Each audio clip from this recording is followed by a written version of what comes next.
We're right here outside of the entrance to the Digital Signage Expo at the Convention Center here in Las Vegas, standing with the man who knows quite a bit about the digital media space in Las Vegas, Ted Bradley with OnTrack. He has developed a vast network of things, and he's going to share a little bit of his expertise. Ted, thanks so much for joining us. First of all, could you tell us a little about OnTrack and particularly your presence here in Vegas? Absolutely. OnTrack is a 6-year-old company in the business of television production of horse racing.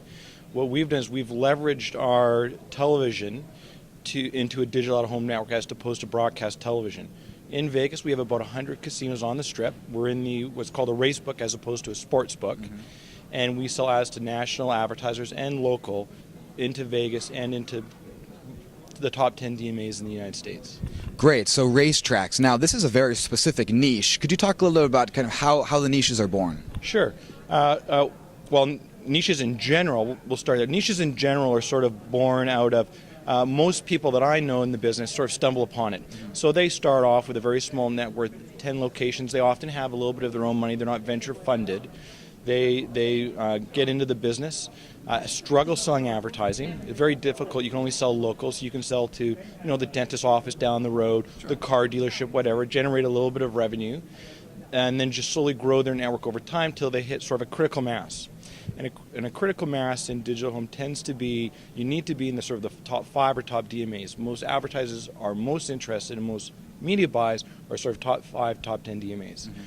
Once they hit that critical mass, they generate enough revenue to start to do the things the network needs to do to actually establish itself as a legitimate network. And things like joining the DPAA, proper audience metrics, getting into the agency planning tools. So there is a sequence to actually becoming an established network. What we've done personally on our end is we already had a 6-year-old business, and we're just monetizing that digital asset. So, for example, in our particular case, which is probably unique in this world, we had no CapEx. And so our CapEx was sort of marketing and sales and research. So what we do is we have 3 venue types. We have a racetrack, which is actually the smallest venue type. We have casino race books, which are the second smallest venue type, and wagering sports bars, which comprise the majority of our locations, about 1,000 locations. And what we do is instead of selling it and bundling like broadcast television, which we are also broadcast television, we are in New York, we're channel 71, 72, we're in Southern California, we bundle it as a digital out-of-home network.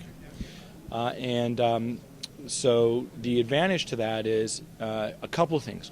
One is we go from being a very small fish in the broadcast world in a very large pond to being basically a boutique or medium-sized digital out-of-home network. The other advantage is, in our particular case, is we are the most, because we are broadcast, we have a lot of attributes that are very desirable. So, for example, we have very long dwell times, 2.8 hours. Last year, people spent $15 billion on our content. Last year, people spent $11 billion going to the movie.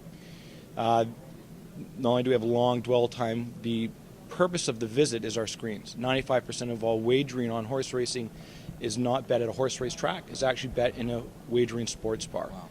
So sometimes it's difficult for me to answer questions about digital out of home because in a lot of ways we're very unique and very different. But as a general rule of thumb, my experience being on the DPAA and associating with a lot of member networks that we go out of our way to try and help to build the industry up is that the basic formula is usually they take their own personal money, or venture funded.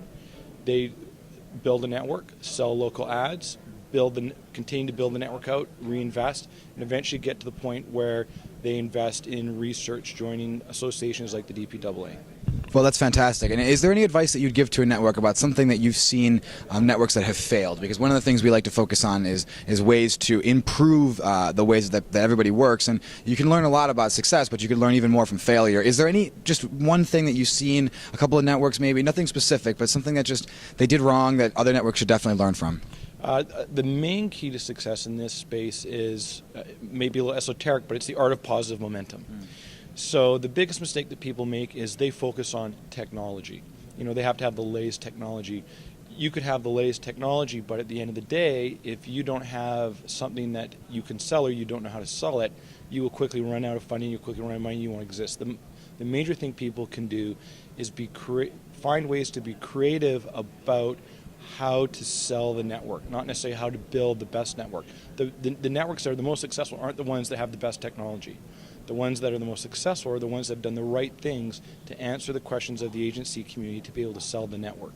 So the biggest advice I could give people is get involved in all of the associations like the DSF, the DSA, the DPAA, find out what it is the agencies are saying in order to be able to sell the network, and focus on doing what you need to do to sell the ads and not on spending your money in the best technology. My personal opinion. Well, there you go. I mean, if you ever have to bet on some horses, you should also probably send him an email. But Ted, thank you so much. My pleasure. Really nice talking with you. My pleasure.